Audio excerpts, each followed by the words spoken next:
Hello, listeners of the future. Hello, rollers. Welcome back to the Roll Report, and welcome back to another episode of Classin' Up the Joint. This is the part of the show where we ask really amazing people really debatably interesting questions. Sometimes interesting. I am your host, Colin. I use they and he pronouns, and I am joined by my fantastic, wonderful guest, Tiffany Lou Veprinski of Stories Told Again, the human paladin of Liv. Also, former researcher, current voiceover talent. So you should hire Tiffany for all of the things. Tiffany, hello, hire me. Thank you so much for joining us. Welcome to the Roll Report. Yeah, thank you so much for having me on. We are so excited to have you. So to dive right into the thing that I've been asking most people when I remember is where your D&D or RPG journey started. Like, what was it? Was it D&D? Was it another game? And what kind of really grabbed you and took you on a ride that has continued up to this day? It was D&D, the classic thing that gets people in. And I think it started like last year, maybe a little maybe a little over a year, I think. Mm-hmm. It was the current DM for our podcast. He and I met at work, and he was just like, "Hey, I'm throwing together something called D&D. Have you ever played?" And I was like, "No, what's that?" Uh-huh. and yeah, it just all started from there. And then he decided to start the podcast, and I was like, "Hey, you should join it." So I did. I love that. I love getting someone who's so fresh and recent into the scene. What was it? Was it like the game itself or the group of people that you played? Like, what really kind of sucked you in? Gosh, it was definitely like everything. It's just a combination of everything, right? Yeah. There were a total of like 4 of us to start with. So it was like a very decent sized group. So it was just really fun. And, I've played, I play video games. So obviously I'm familiar with the ideas of things, the concepts of like Sure. HP or whatever. And yeah, I was just like, whoa, this is like a really fun way of playing a video game, but out loud and not worrying about other things. Yeah. And with other people. It was really cool. Exactly. Like I feel like but not being a huge video gamer myself, I feel like there is a kind of conspicuous lack of multiplayer cooperative games. Even my sense is kind of even some of the larger ones, like if you're on a team, it is your team against another team, and it's still very competitive in that way. Yeah, MMOs have kind of died a little as a genre. Don't quote me on that, MMO fans. But it's definitely like their presence has diminished in the larger sphere, I'd say. I think that's diplomatic enough. I hover around the edges of that sphere. I feel like that is not inaccurate. And I think that, I think RPGs bring something to the table that's kind of lacking in that space of like multiplayer collaborative games where you are all really trying to work together. Not versus an antagonist, but to tell the story.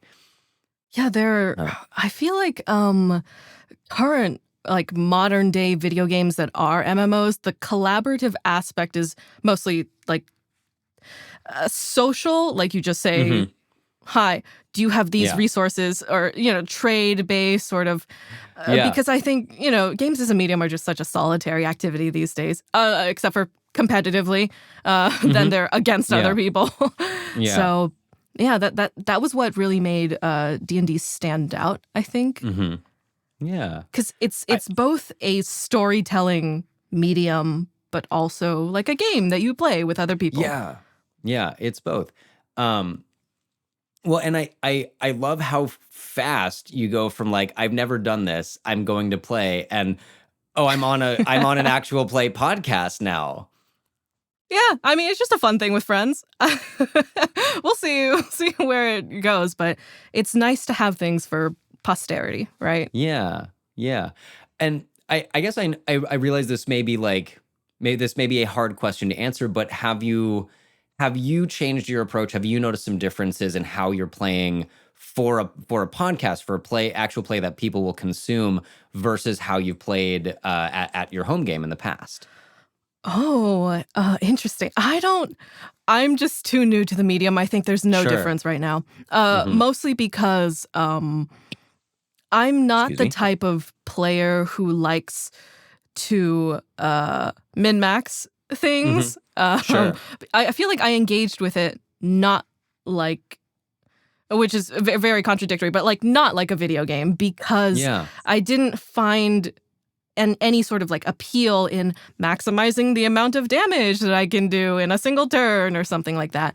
But rather, Yeah. I thought it was more interesting as like a story crafting medium, if Hmm. that makes sense. Yeah, well, it does, and it's something that I think I've talked about a lot with many different gets of how, for me, the collaborative storytelling is what really drew me in and what keeps me here is that I think it taps into something that so many people feel very viscerally in our like genetic species memory going back however far. Um, Yeah. and I think that's what's most exciting and interesting to me in a lot of ways. Um, I so I think on to lean harder into that, like I want to ask you more about Live, about your paladin for stories told again. And I think, well, okay, let's start with going by what you said. I assume it is not min-maxed, but what were you thinking about as you were trying to create this character? Um, I think it started from I had explicitly told Austin, our DM, that Hmm. I was just gonna fill whatever role the party sort of needed. Because Sure. in our lab game, I played a bard, so I was like, okay, I kind of want to do something not a caster. So let's Hmm. let's do something that slashes things and things like that. Sure. So I just waited for everyone else to make their own characters, and I was like, what would round this out a little bit better? And Hmm. lo and behold, Paladin was right there, so I just went with that. And I feel like as I was reading more, because I wasn't very familiar with Hmm. D&D and all the classes, subclasses, races, all that stuff, that I It's was a like lot of reading it. information. Yeah. Yeah, definitely a giant history textbook. And Yep. I was reading like the Paladin oaths and stuff, and I was Hmm. starting to sort of form a character based on these things rather than what exactly that they Mm. do, you know? Yeah, yeah, sure. Um, I, I, I'm so curious about this because I usually, as a player, I'm like, well, I'm going to do whatever the fuck I want. As a GM, I always try to tell my players, like, well, you should do whatever you want because party balance is a me problem, not a you Yeah. problem. Um, do you think kind of like taking that approach? Did you either thinking back at on it now or at the time, did you feel at all like limited in what you were able to bring to the table if you were waiting to see what class and what mechanically what might fit in? Okay. Well, personally, I Sure. prefer limitation when it comes to creativity. If you put a blank page in front of me and tell Mm. me to come up with something, I find that infinitely more difficult than if you were like, okay, Yep. now Yep. write a story about a forest or something like that. And Sure. when you limit things, I find that I can find something within that better. Mhm. Yeah. Yeah, that makes sense. It's completely unfettered creativity is this like very kind of intimidating open Oh, yeah. space of nothing, but just putting a couple borders around it. Yeah. Hmm.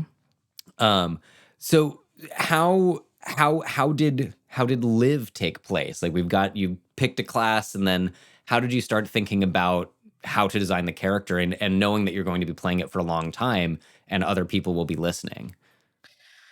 Austin and I had this really great idea that I can't Okay. talk about until literally Aha. the end of the series that we haven't even recorded yet. Okay. On the very premise of the entire show.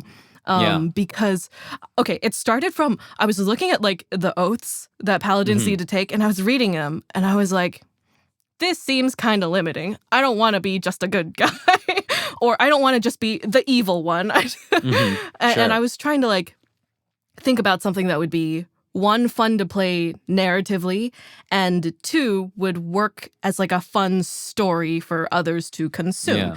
And so I landed on Oathbreaker Paladin, but Oathbreaker Paladin without having ever sworn an oath from the beginning, which ties into story things that I cannot say. Well, see, and now I'm like I want to know, because that I think many people, and I think classically the perception of Oathbreaker as a class is exactly that. You have broken the oath that you swore, and you are in deep shit with your deity until you fix it or something, or you're explicitly just like, nah, fuck it, I'm going to be an evil kind of Death Knight sort of thing. Did you and Austin have to kind of like homebrew and like figure out how this thing works, or have you just kind of taken Oathbreaker as the class, and all the narrative elements that we can't talk about are going to be revealed over the course of time? Oh, we homebrewed our own oaths. We homebrewed our own gods. We homebrewed a lot of things. And to make it more fitting for the story that we're trying to tell. And so things kind of just came out from that rather than going by anything too book related. Yeah. I mean, I think that makes a lot of sense, really. As it's written, it's kind of a problematic and limited sort of subclass in its way. Yeah. I'm like trying to think of the way to phrase this, because I'm still, what can you tell us about Liv, or about kind of how Liv's big contributions to the story based on the episodes that have been out now, and or like the smallest of spoilers and teasers that only people that listen to this will get to hear? Okay. Well, Liv comes from a very dangerous city ruled by a religious organization that worships the god that she used that is that Oathbreaker symbol that she has on her forehead. It's a broken symbol for that god. So the entire city kind of hates her, and she's been on the run her entire life, and then TP'd to a different area where everyone else is, and the adventures start from there. So she definitely has like a lot of distrust towards everything around her, just considering how dangerous her life has been up until this point. I think that would make sense, I think. So I want to ask kind of like that, how did you decide to tie her into this larger narrative? Because one of the things that you and I have talked about a little bit is this idea of building a character for narrative purposes, right? It is not only party balance, we maybe need a paladin, or we maybe need X, Y, or Z thing, but this character is going to their background, what their goals are, what their life is like, is going to heavily tie into the overall narrative that we want to tell over however many sessions, however many episodes. There was a lot of gosh, I can't say, because it's the very premise. It's the very premise of the entire show. Questions to ask that we cannot answer. Gosh, major spoilers for Stories Told Again in this episode. I can say that I definitely intentionally nerfed Liv to the ground.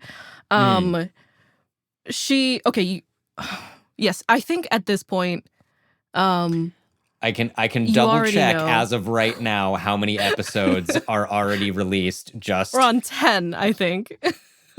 Yes. She can't use any magic spells. I definitely had that narratively written in for a narrative reason that will be revealed in the future. Sure. And so I find that, I wanted to cripple her in many different ways. And she has the dueling style that I had picked. The fighting style that I had picked was dueling, which was you only get that bonus when you don't have a shield. But she constantly has a shield up because personality. Sure. So I tried to intentionally create these barriers to her actual function as like a fighter, as a paladin, Yeah. for those narrative purposes that I think will be intriguing in the future. So clearly, y'all should be listening to Stories Told Again if you want to know anything that we're talking about, at least with regards to a specific character.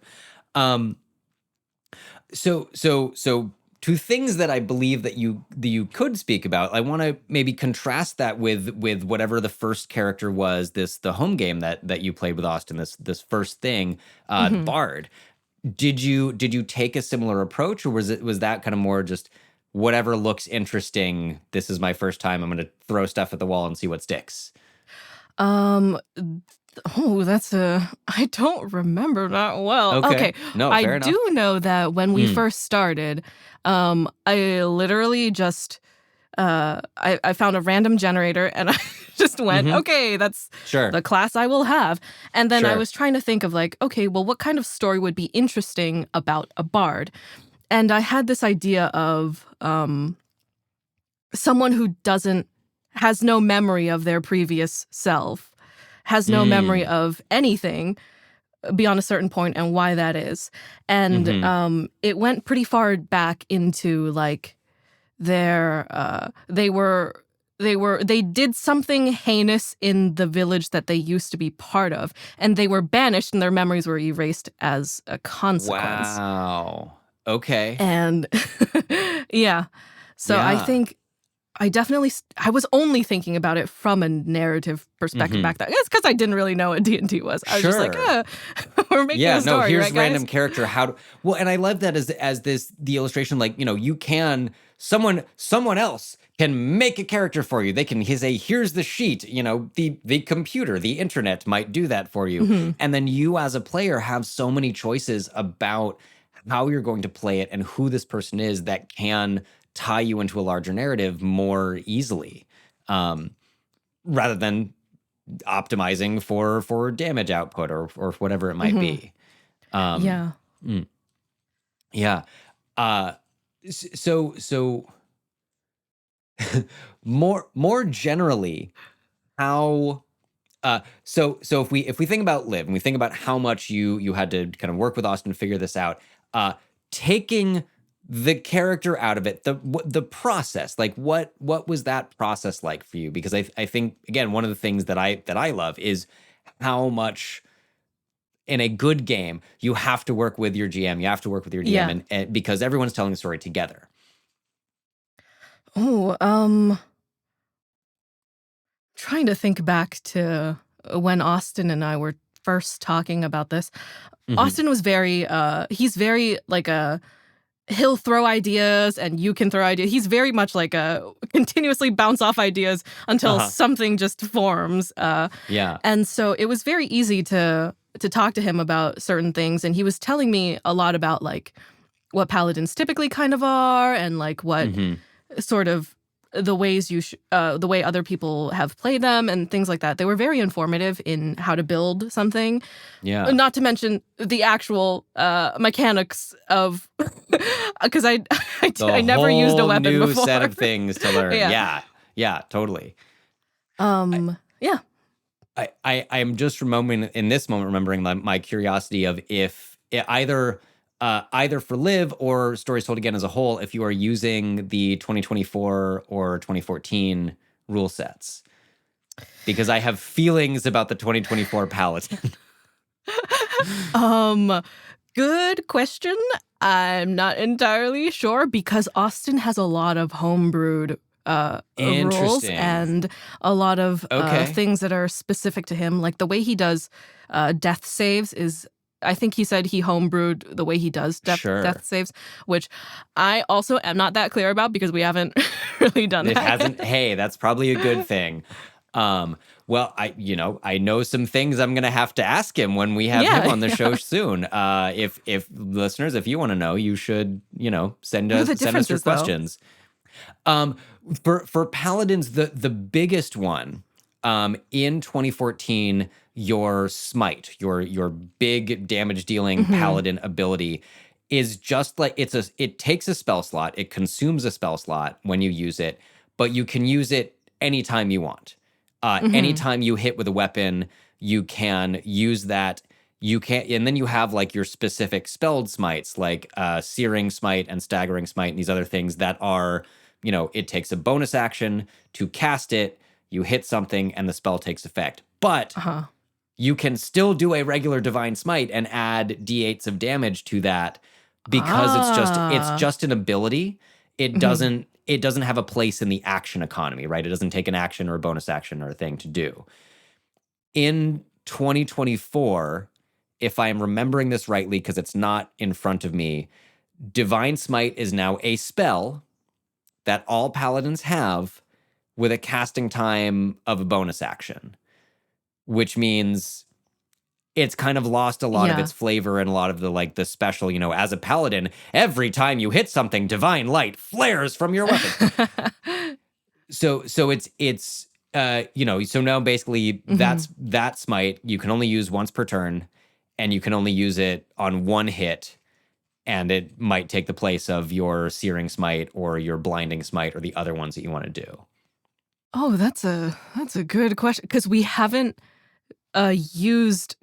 We haven't been in combat that often, and we're not high enough level that I think this ties in. I'll definitely have to ask to clarify. I'm so curious. Which version? I am so curious. Yeah, again, like at a certain point, it may become mechanically relevant. I am just curious for my own self of like, kind of who's been adopting the rules and who's doing what, and who's going like, meh, I'm gonna do my own thing. But to lead us back to like character building for narrative purposes, I know I'm asking like the kind of hard questions that are maybe extrapolating, but let's say you are going to design your next character for the next game, and you really want it to have kind of a similar feeling and a similar relevance and primacy to the narrative. How might you go about thinking about who this person is, like regardless of the class? I think I'm in the like, what do you, Tiffany, what do you like doing to think about who am I going to play and how are they going to tie into the larger story, and what if there are questions you ask or information that you gather? I don't go through things in like I know some people that I've met, they prefer to use like, what do they look like, what are they afraid of, what are their motivations and things like that. I don't like checklists as much. I prefer to have sort of like what's something that I want to explore, like a topic that I want to explore with this character. What do I want to think about in regards to this? Like, let's say I'm playing a barbarian next time. Sure. What makes someone rage? Then I would start thinking about like, well, maybe they are raging because they're afraid and that's where it comes from. Or maybe this is like righteous anger that their rage comes from. Or maybe it's passion. Maybe it's happiness. It's like a happy rage. And I think I would start... I know people like that. Yeah. And I think I would just like start from there, because I really don't think about D&D characters from the system perspective. I really think of them as like, as if you're reading a book or watching a movie or something. They are a character first in my mind, and you can always fit a character into any system. If we played a different TTRPG, you could definitely play that character using their mechanics and choose whatever classes, whatever magic thingies that they have in those systems. So that at least is my approach. Yeah. It's just starting from like a little bit of a thematic place. And obviously our DM plays a big part because you want to make sure that you're like communicating properly. I don't want to make a mermaid in our desert world. And you could just make a really unhappy mermaid who's got a tank of water that always needs to travel with it. It's an interesting limitation, just very impractical. Of course. Yeah. And that's why I like to start with a little bit more of like a bare bones sort of lore backstory, or as bare bones as it kind of can be. Sure. Because at the end of the day, this is, as we said before, this is a collaborative storytelling type of thing. And I always don't want to like step on other people's lore toes. If they want specific things about the world to be true, I want to be able to fit in the character's backstory to whatever anyone else comes up with, or how their relationships develop with the other players, with your DM, things like that. Yeah. And I love this. And so like, to let's say we have our barbarian. We have decided that their rage does come from like overabundance of like passion and excitement, and it's a happy anger, and we know, okay, they're maybe going to be this species and a thing. What are kind of like the next steps to really integrate it? Is that the go to the DM, gather the world lore, and try to start figuring out how they fit into it over time? I think you can come up with more than that. That's for sure.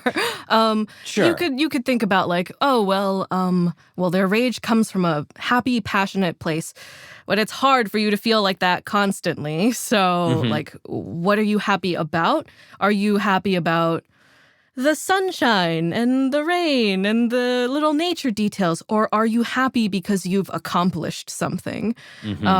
Because then you get a character who's like, well, what happens if you never accomplish anything ever again? Will you never be strong again? It's just like things to think about from that perspective. And then you can start to be like, oh, well, try to like think about different characters, like NPCs and stuff.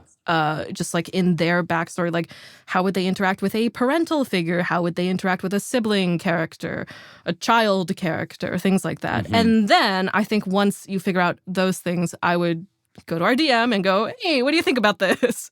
Yeah. Do you answer all those questions for yourself? Like, I guess, again, kind of going back to Liv for a second, do you have a document somewhere with these questions that you've asked and Liv's answers to those questions? Does that help kind of inform your choices along the way as you're recording the podcast? Yes, in a way. Sure. I'm more a fan of just writing like a little short story. I feel like in that short story that I have typed up for Liv, I sort of understand sort of where she's coming from. And the lore bits are inside that little short story, for me at least. However, I have a separate document that Austin created that is just a bunch of questions being like, what's the city? What's the who is she most afraid of? Why? And things like that. And I think both are very useful to have in like just together. Yeah, absolutely.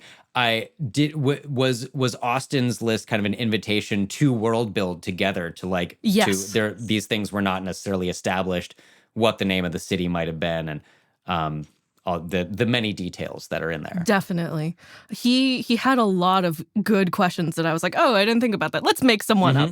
I think one of them was specifically who in the religious order, in the Order of Optimus, is Liv most afraid of? Or who is someone that is respected that Liv does not believe is as good as they say they are? And that's how things have that's how we started to talk about things together. I love that. That's really cool. Did you at what point do you look to the other players for some of the inspiration and some tie-ins as well, rather than only a dialogue with your GM? Let me think about this. I think it's because we all came into this kind of as strangers, so we didn't actually talk that much about our characters. We had like I think a brainstorming session beforehand where we already had created some things on our own that we had talked about with our DM, and we were just like sharing ideas between us all. And all basically just sort of like sparking intrigue and sort of like testing out what people seem to be interested in, what you maybe need to think a little more about, things like that. Yeah. Yeah. Yeah. Cool. Oh, I love that. Hello, rollers! It is I, your host, debatably friendly DM, and other things, Colin, here to welcome you to the mid-roll. Thank you for listening, and we hope you are enjoying this episode so far.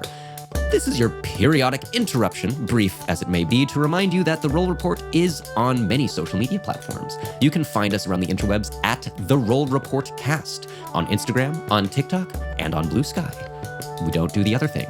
We don't talk about the artist formerly known as Twitter. But you can follow us there for news and announcements, special clips from the interviews you may not have seen, and learn about who we're going to interview next. Because if you are very intrigued and curious about upcoming interview guests, if you head on over to patreon.com/therollreport and give us a single $1, you can submit questions for our interviews, and only you and only our other supporters on Patreon will hear the answers. That's right, special Patreon-only Q&As with interview guests if you support us there and if you send us questions. Thank you so much for listening. Back to the show. Enjoy! I want to ask more things about Stories Told Again, but like I guess it's the things that you can share, which actually I'm not even sure if I'm going to dive into spoiler territory. But you know, the short question I'm curious about is kind of what has your experience been like, given that you're coming in as a very new player, and we're talking to Austin soon. We're talking to Jeff Berry as well. I know the two of them have kind of both said like, "Oh, I've been doing this for years and years and years and years and years." The general is like, how has this experience been coming into this world and being like, I'm gonna get swept up into a podcast right away and ride this crazy train, you know? Oh yeah. Okay. There are pros and cons. Sure. The pros are definitely like, I didn't realize how big of a sphere of existence this is, that like so many people are so passionate. I recently, like literally the past couple months, found out that PAX Unplugged was a thing. I didn't even know that this is a thing. And like so it was very cool just to see like, damn, there's this entire side of gaming, of community that just exists out there. And people have been very nice. They've been really cool. And it's been really fun seeing everybody's, like the way they sort of improv, the way they role play about things. So that's been really cool. I also, a benefit, I think, for me personally, for being new to D&D is that I don't come in with ideas like stereotypes about certain characters, things. Like, I remember I was talking to someone about this yesterday, about how sometimes people come in with like their edgy characters who are like, I don't trust anybody. Nobody's my my wife is dead. My children. Things like that. And it can easily turn into like, oh boy, they're just creating problems for the rest of the group because of it. Sure. So I think, thankfully, I don't.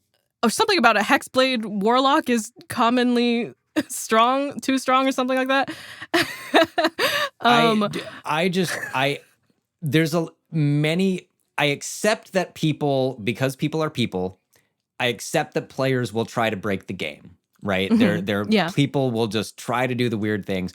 Most of the time when I hear someone go, oh, I don't allow this thing because that makes an overpowered player, I think that's kind of a DM problem, that you have not challenged them properly or enough, or I don't know.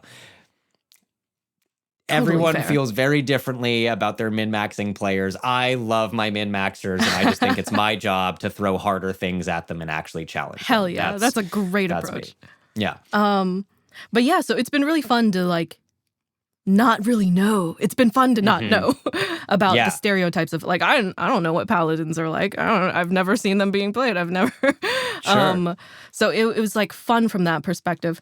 Cons, I'm not very good at being online. I'm not very good at terminology, and I feel like I'm just constantly being like, what does that mean? Wait, what is this again? So definitely just jumping straight into our podcast has definitely been like you sink or swim. You got to do it. Yeah. Well, hey, 10 episodes up already. That seems like a pretty good swim so far. Yeah, well, yeah. I mean, I'm having fun, and that's the most important part. I honestly couldn't agree more. I think it is one of the nice things about the great equalizer of technology when literally anyone can make a podcast starting tomorrow. Yeah. The important thing is to know, is it more important that I'm having fun, or is it more important that I am successful by a given capitalist viewpoint, or what is what does it mean? Yeah. Are you are you learning the terminology like forcefully in this way that as you've like really had to dive in so hard? I mean, I've definitely what was it called? The rule book, the giant rule book. Austin had let me see it before, and I've like fully finished reading everything. I don't remember most of it. It's, but it's I am now around familiar like the full enough. player's handbook. Yeah, that. So I'm learning the terms. I'm learning the vocabulary. Yesterday I learned what character bleed meant. I'm learning as I go. Soon I will be the expert. What is the oddest or most interesting thing that you've learned? Like, what has really like latched into your brain? Okay, maybe not like a vocab or terminology, but I find it very interesting just how many dice everybody has. I am astounded because people will just be like, oh, look, this is my dice collection, and it's like a 3-gallon bag full jar. I'm like, I absolutely have no idea what that's like. I don't have a shiny math rock problem at all. Yeah, I would just be like, oh, why are there so many? How do you have so? Where did you get these? How did I not know that this existed? How long did it take you to get your first set of dice? Oh, Austin was a very kind and generously gave me my first set of dice when we first made my character.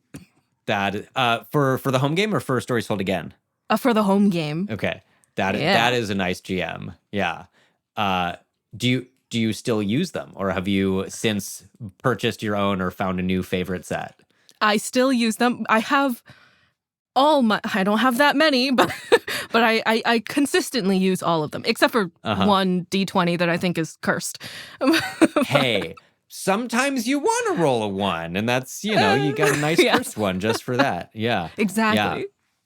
Amazing. I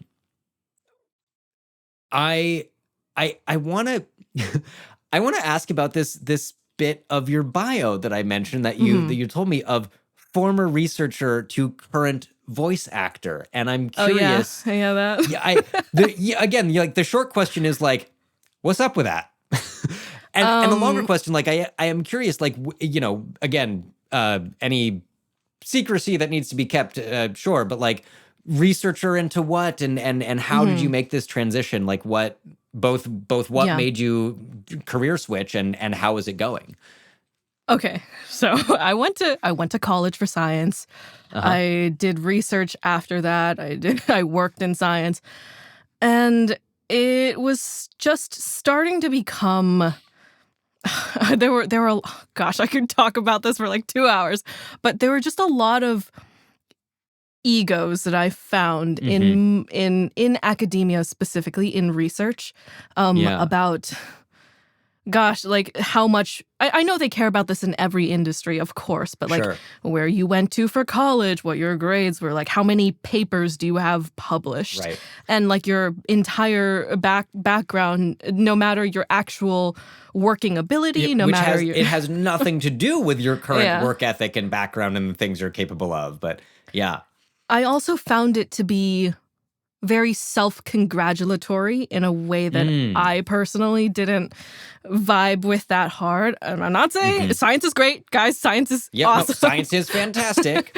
You don't need to pat your own self on the back about the things. You know? Yeah.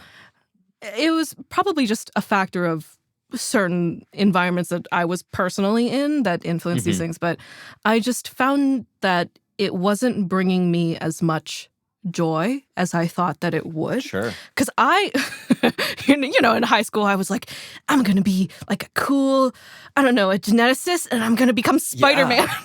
I'm gonna be the person who's going to make the mutant spiders that give everyone spider powers. Hell yes. Yeah, and then you learn like the majority of your job is writing pipettes and test tubes and writing grants. Yeah, writing grants and like reading papers that are purposely obscuring information to make them sound smarter. And they're like passive voice is something they teach you to write for scientific papers, and it just bugged me too much. Yeah. It was a lot of things, but something that I did always enjoy was theater back in the days. And so I was like, okay, I can tell you the exact moment where I was like, yes, I gotta make a career change. It was at somebody's 30th year of working at the hospital, and they were retiring. And so we had his little like retirement party, and he talked about like how, I worked in this exact position for the past 30 years. Oh God. And something about the way he described it just made me go like, oh God, could I do this for 30 years? I don't think so. And so I was like, okay, time to make a change. And so from then on, I did some research, and I found a good voiceover coach in my area, and signed up for lessons, and it just kind of started from there. and that is full-time employment these days, full-time rent making, all the things. Yeah, I mean, it makes some amount of rent. Sad amount of, but yeah. Because I'm mostly I'm in like the industrial corporate narration, which I freaking love. But do you get to narrate like workplace safety videos? Not those in particular, but but I have seen scripts. Those are fun. Honestly, they kind of seem like it. I don't know if there's direction of like, how the tone you're supposed to take with them, but they kind of seem like weird sort of corporate in-jokes in some ways that seem like they'd be kind of enjoyable to do if you can look at it through that lens.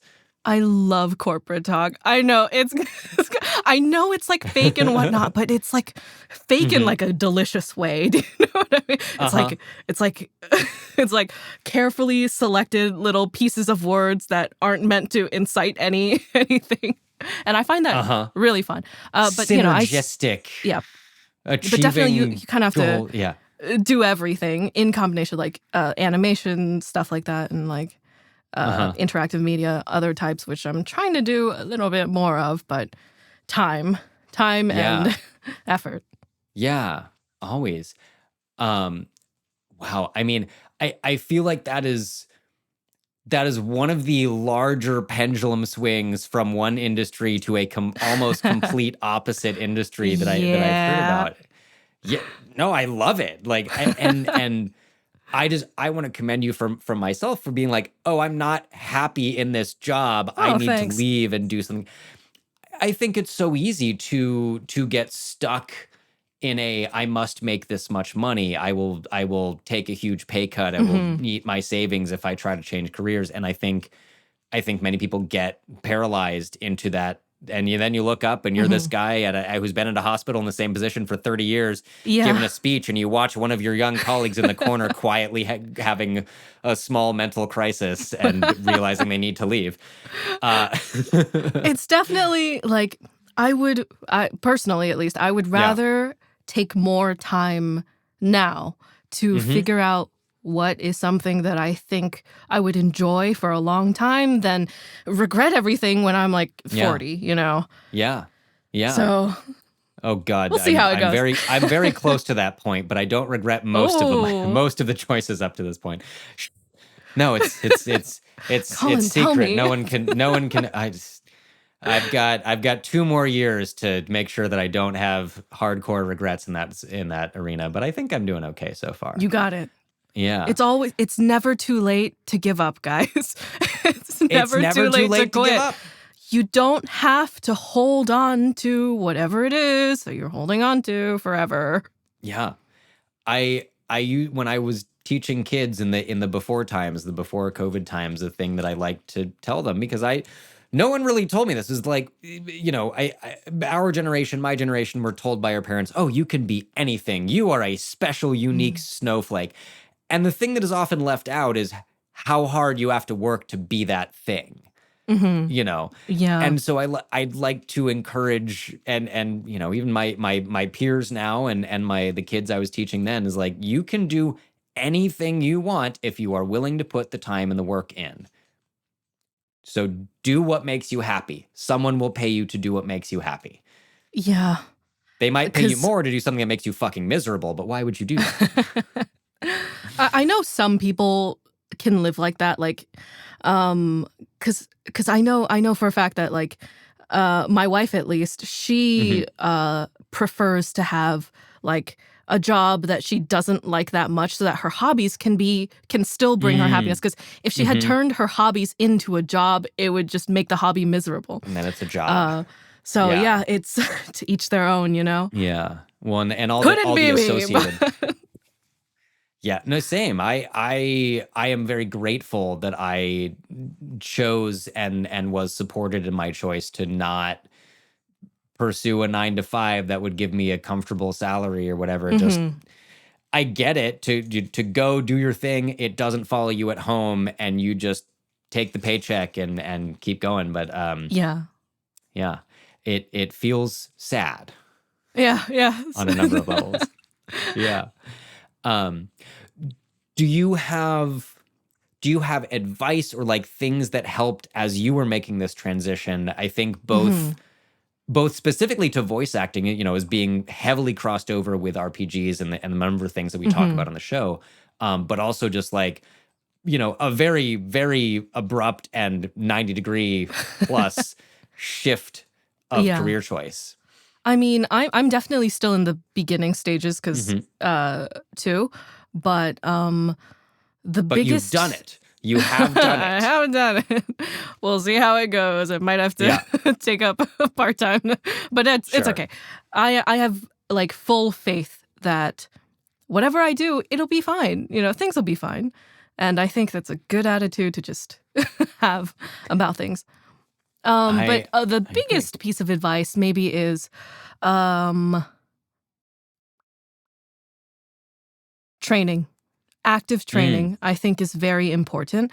I think especially people who are in the gaming sort of sphere, we kind of have this image of voiceover as something that you can just do easily on the side. But I think it's easy to fall into the trap of thinking that it's not as much work as a different full-time job would be, and that you don't need to actively improve at your craft as much because it's just speaking, it's just acting or whatever. But I think there is a lot of things you could do. And it's not just about practicing the same things. It's about critically listening to yourself, listening to other people, trying to imitate them, trying to figure out what makes that sound good and how to do it yourself. It's a lot of like, I would recommend actively listening to yourself, which I know can be hard in the beginning, but you got to do it. You got to figure out exactly where your flaws are, and start trying to do them more so that you can improve. I think. Yeah. Yeah. Yeah. Listening to yourself is a whole thing. The difference between when we started the Roll Report to now, and as I've just had to hear myself talk more and more, I'm like more comfortable with it. But I know it's a major thing for some people, and it's fascinating body thing, like the difference in bone conduction to your ear and how your own voice sounds versus how you hear it. Yeah. Over time, though, it definitely like it's gonna be okay. Do you know the Gosh, I forget what it's called in psychology where like you're afraid of something and so they throw you into a room full of spiders if you're terrified and it somehow works. Exposure therapy? Exposure therapy. Yeah, that kind of works for everything that sucks, really. It's terrible in the beginning, but somehow, at least for me, you kind of start to get used to it. I think that's just what, my brain at least does. You just start to adapt. I think the brain's a remarkably adaptable thing. Yeah. Yes. Something you said also, the idea that, anyone can talk, so clearly anyone can do the hard job of providing voice acting and narration and voiceovers. As a physical performer, I have gotten so many times over the years that people are like, oh, well, when are you going to get a real job? Oh, no. There's this perception, I think, people that are not artists, do not consider themselves artists, haven't done any performing or other art, that anyone can do it, right? And that, and it's this way of just willfully negating the hours and hours and hours of hard work that you've put in, listening to your voice, trying to practice things, trying to exercise specific vocal cord muscles, that I've put into hours and hours and hours of years of live performance and dance and circus and the many things that I've done. Circus, wait, that's so cool. It was a little bit in a previous life of the before times, but yeah, I went to circus school on the East Coast. I taught hard to get and into. Performed professionally. Some of them are. At the time, I went to New England Center for Circus Arts in Vermont. At the time, it was just starting, so it was much easier. I actually don't know if I would get in now, even if I was 20 years younger than I currently am. Wow. Definitely wouldn't as who I am. They're like, we don't want an almost 40-year-old half-broken dancer clown. Like, fuck off. I mean, that's so cool, though. Thank you. I appreciate it. I definitely agree, man. There's just specifically with like the arts, people kind of think that you either have the talent or you don't. And you've somewhere you've definitely heard like, oh, my niece is just naturally gifted at singing or something. And it's like, well, maybe she picked up on it a little bit, but if you don't nurture the skill, it will never be good. Yes. I do think that, genetics or personal dispositions or experiences in brain, people do have some amount of innate, I saw it a lot like kids that I saw that were performers versus kids that were technicians, right? The performers are the ones that can really bring a character to life. They're very excited about it. They want to be there. The technicians might not feel any differently. They just don't have the same innate grasp of how to perform for people, right? Yeah. Or perfect pitch. Someone can be born with perfect pitch, to go back to singing, and someone can acquire much better like pitch recognition through lots and lots of effort. Relative pitch, yep.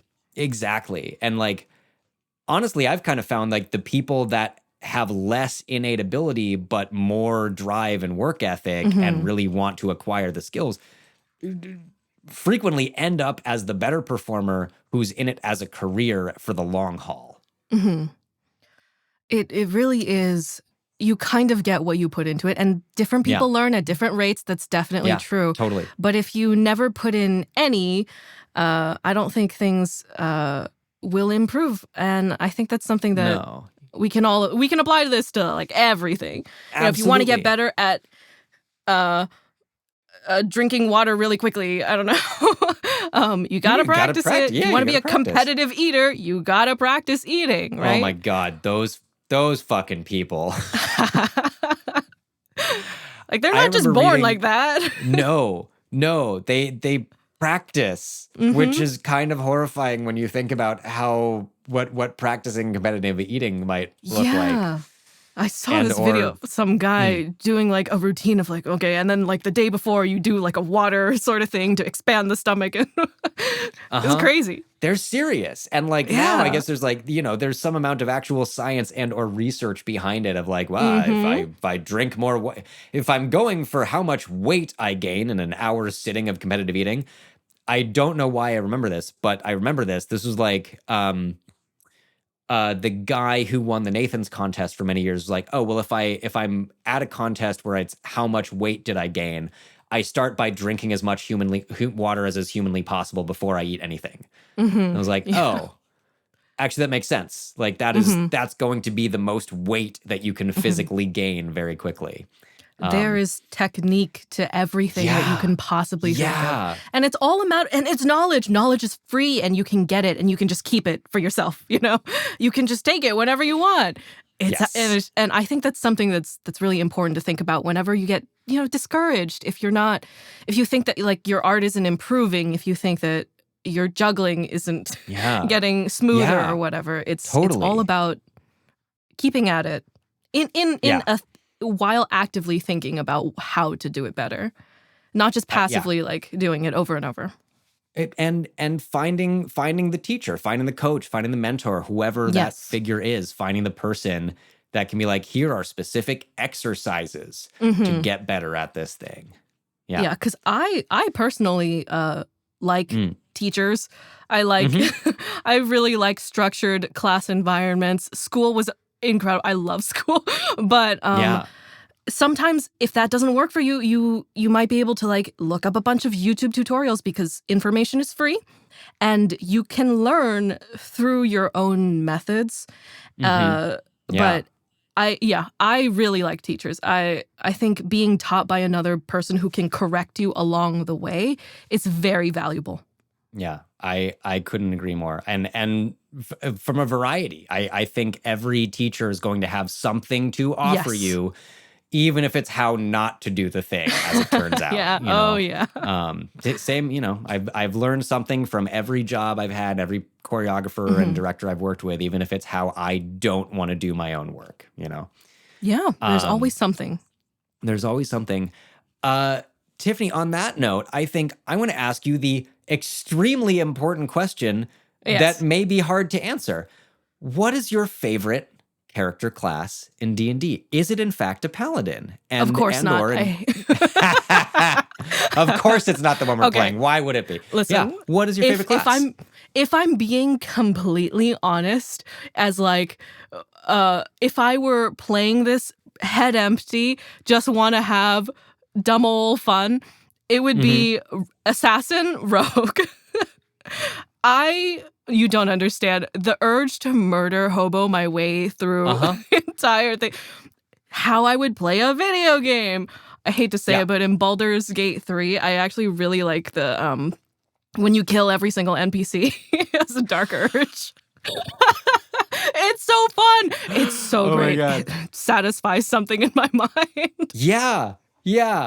If I was any sort of psychiatrist, I might have some questions about that. I, of course, just think it's fucking awesome because I absolutely empathize. Like, exactly. I think it's one of the fun parts about D&D and other things is your sort of consequence-free, consequence-light actions, and you can just go murder your way around a whole town if that's the way that you want to do the thing. Like, if I didn't give two shits about anyone else's experience, if I didn't care about the DM, I would just be like, okay, let's kill all of them. Yeah. That horde of common folk over there, I'm going to throw something that explodes right in the middle because why not? Yes. And then the loot. Where's the stuff I can take from them? Yeah. 100%. Yeah.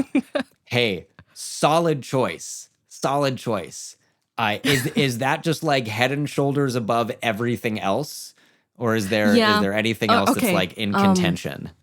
I don't know the subclasses for monk, but I love monks. Maybe it's because I'm a martial artist. Too. That's the only reason why I know me. That's the only reason you like it. Hey, fair. Yeah.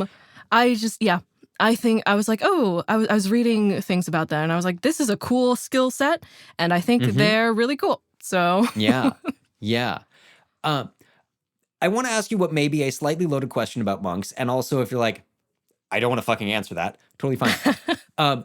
Well, because Patrick Perini and I looked at the 2024 monks, and one of the things that we kind of got into is the way D&D kind of codes it as a martial artist. And we were kind of like, well, it's also a little bit Orientalist, and it's kind of coded as like a Shaolin Kung Fu master in some ways. And I think I'm curious if you agree with that at all, and or if you have other like specific feelings about the way Monk is written to be martial arts focused rather than discipline focused as it might be. Oh, interesting. Okay.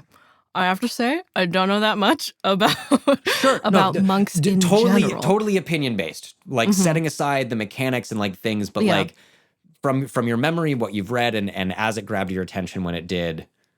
Like I see that argument. I see how if things can be a little bit like region coded in our real life, and I because that just happens whenever you create anything, you are influenced by the world that you live in, and I think it's fine. I think it's fine. It's fine to code them as like very Asian sort of feeling to them or things like that, because that's still something that I think someone out there would enjoy, someone out there would relate to. I personally like monks because of my own background with martial arts and things like that, and that's what appeals to me. I also I get why certain people would be like, it's a little bit stereotyping for certain things, maybe even like belief systems like Buddhism and whatnot, but yeah, because then you have to be like, well, what's the solution?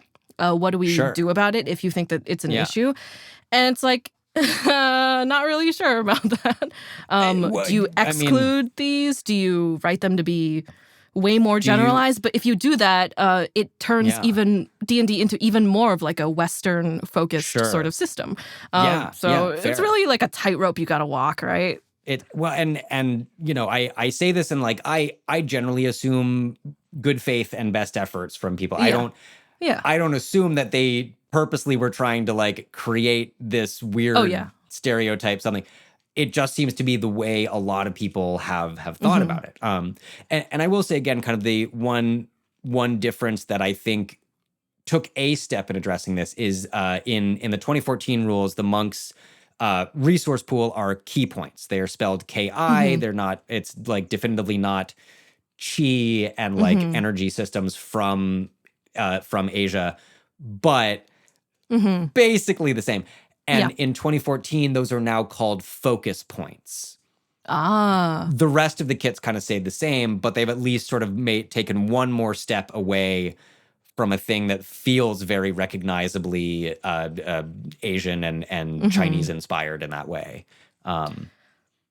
There's definitely more informed people out there who will have different arguments about it, especially because like I've done no research on this. So I mean, again, this is only opinion question. Like, and why I said is like it's a little loaded. I don't know if we want to go there or not. But I feel like naming something key points versus focus points, I don't see the difference that much. I get that like wording is it's important and like it implies certain things about things, but I'm like, well, I see the intention and I would at least sort of like recognize what they're trying to do. But at the end of the day, like this is where we can like talk about like the whole idea of creating stereotypes for minority groups and things like that. And like, but stereotypes kind of exist because they're present narratives and like, well, some people definitely relate to the stereotypical thing. So can you remove it because other people don't? And it's just such a mixed bag. I mean, it's a fun game, and ultimately it is a game that we want to play with our friends. Yeah, and exactly. Again, if everyone's operating in good faith, then who really needs And I say needs because it's a strong word. Who needs to make a fuss about it? Yeah. And I would even be like, if someone who was reading key points and was like, oh, I don't really recognize that word, and they would do more research, well, then you've brought someone into more knowledge about different cultures and things like that. So I don't see that as a bad thing. So it's always just this little bits of balance. Just I think case by case basis is really the only way to go about things, right? Yeah. I agree. I couldn't agree more. I'm sure people have strong opinions in either camp for sure. But and the internet never wastes a moment to tell you their opinions. I'm sure they'll have opinions on it again. Should we happen to post this up there? But because at the end of the day, like I don't really think that it matters too strongly what my current opinion is, because the problem with believing certain things is that you stay believing that way, and if you can't change your opinion on things, like that's the problem, not the original opinion, because we are all sort of uninformed about everything. We don't know everything, right? So you just gotta correct as Some you go, people right? really think they do, but Okay. Heard it here. If you didn't hear it before, listeners, don't assume you know everything. Go do your research if you see something that's interesting or that grabs your attention. Tiffany, thank you so much for joining me. What a delight. This has been so much fun. Where can people find you on the internet if they would like to find you? Well, I don't have that much of an internet presence, but you can always check out. Or where can people find the podcast, as it might be? Stories Told Again is on basically every sort of podcast website out there, and we will definitely leave the links to things. We will, absolutely. And if you like what you hear, you can find our Roll Report stuff on socials. We are at the Roll Report Cast in most places where that would matter. And if you really, really like what you're hearing and you want to, support the show, that'd be pretty cool too. You can find us on Patreon, patreon.com/The Roll Report, for as little as $1. $1 goes a long way. Don't let anyone tell you differently. Less far than it used to, maybe, but it's still $1. It's still something. It's still something. Tiffany, thank you so much. What an absolute joy to get to talk to you. And I feel like we want to have you back once we can share more about Liv and your narrative importance to Stories Told Again. Thank you so much for having me on. This was great. I love hearing that. It makes me feel so happy, like I'm getting better at this job. Until next time, listeners, keep rolling dice. Keep rolling down a hill. Keep rolling something, as it might be. Bye.